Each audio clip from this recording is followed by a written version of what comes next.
prepared and we'll rotate and ask the questions of you. We're giving everyone 15 minutes to answer the questions. Should there be any follow-up questions, we have an additional 5 minutes built in for that. The time will start once we finish asking the first question. So Brian, please tell us a little bit about yourself and why you should be a delegate in the 43rd District. I've lived in the district and different neighborhoods for the better part of most of the past 10 years. I currently live in the Charles Village, Harvard area. I'm not a politician. I'm an advocate for the homeless. I've been doing that for about 10 years now. I'm also an activist against police brutality. So I've been doing work all over the city and all over the district. I didn't just show up today and decide, oh, I'm going to be a delegate because it's campaign season. I didn't show up to help somebody because I'm in a race. It's what I do. I'm in the streets with the homeless people almost every day of the week. I've been in multiple neighborhoods in the 43rd, and I know most of them, and I know a lot of the leaders. I've been to some of the community associations. I think we need to fully fund our public schools. They need to have heat, they need to have air conditioning, and they need to have drinkable water before we give any more money to the police department. We already spent $444 million on policing, and what results are we getting in the city? We spend $67 million on housing. That's a problem to me.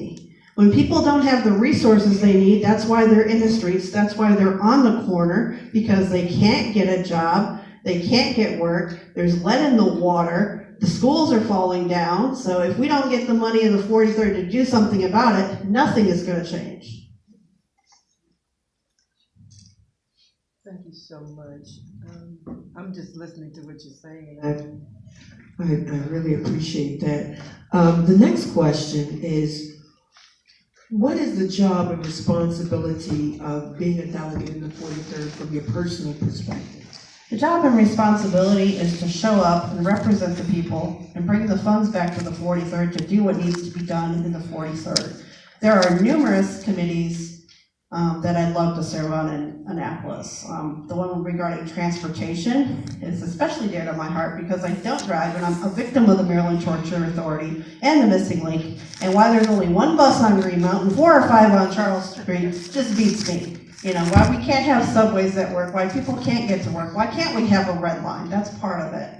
I also want to make sure, you know, a lot of people, even though they don't say it, deal with hunger and food insecurity. There's no reason anybody should be hungry in our district. There's no reason people should go without housing, without their basic necessities. There's no reason we can't have $15 an hour. Actually, I want to go beyond that. MLK had a dream that included universal basic income where everybody gets an income that can meet their needs. I'd like to go to that because when you have to pay $26 an hour for a 2-bedroom apartment, $15 an hour just doesn't cut it.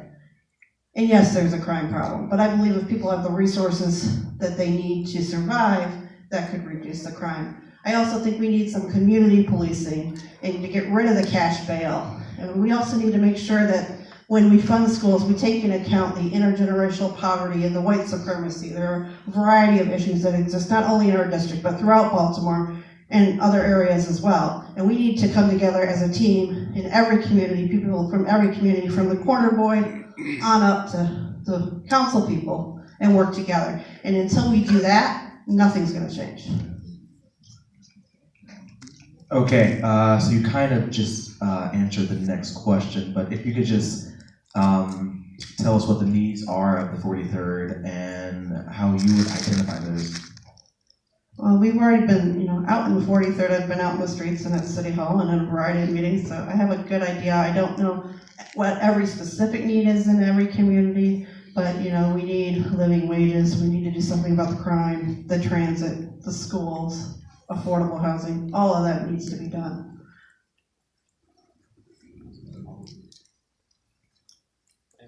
And what are some techniques or ways that you would engage or identify needs?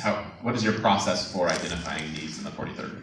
Well, I like to show up and do some different kind of things. So I like barbecues. I hold a barbecue for the homeless once a year. We feed about 1,000 people down at St. Vincent de Paul. So I'd like to pop up in whatever neighborhood, get some people together and do something kind of fun, like let's have a barbecue or a picnic or something, everybody get together and talk about things instead of having to spend nice sunny days inside, sitting in, nothing's wrong with lecture halls, don't get me wrong, but, people like to do fun kind of activities. So let's have some fun in the 43rd. Why we learn from each other and why we build from relationships, and maybe while we're at it, we'll clean the park that's there, or, do something in the neighborhood.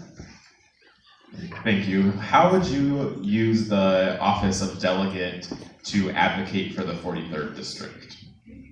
I would use the office of delegate to introduce and vote on legislation that means something and is going to help the 43rd, and try to stay away from stuff that is would harm us or take funds away from the 43rd.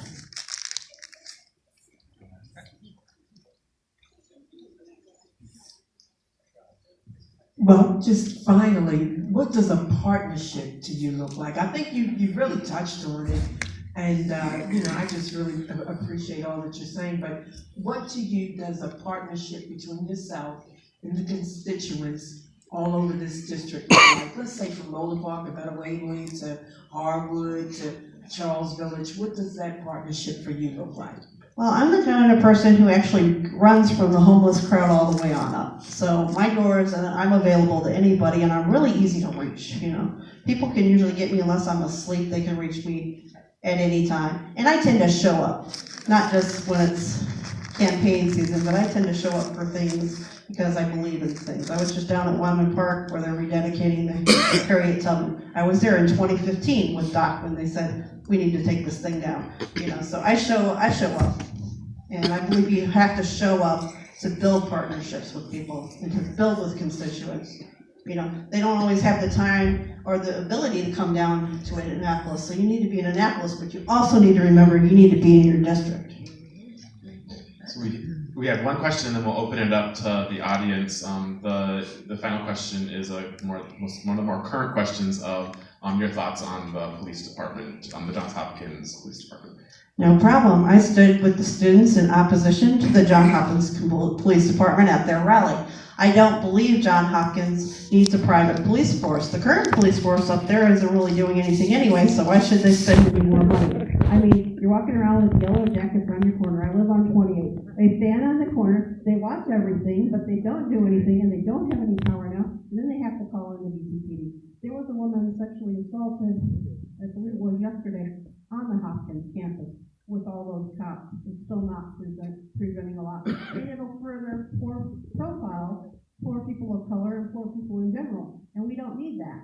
Hopkins has damaged Baltimore enough. They've taken people's land, they've pushed people out, they've stolen people's cells. I mean, just come on. How much more power does Hopkins need? Not anymore, in my opinion. They have enough power. They own enough.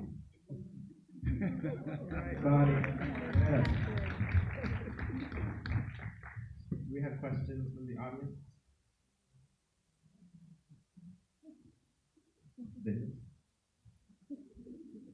Good morning.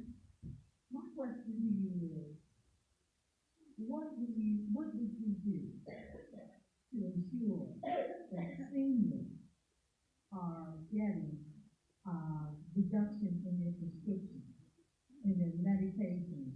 And what would you do to promote mental health? Because mental health is a great issue in your city, in your state, in your country. What would you do? I'm glad you asked that. I actually work for the American Psychiatric Group as an outreach worker, connecting people to mental health services. That's one of my jobs. And I agree. I used to be a pharmacy tech, and the prescription prices are insane.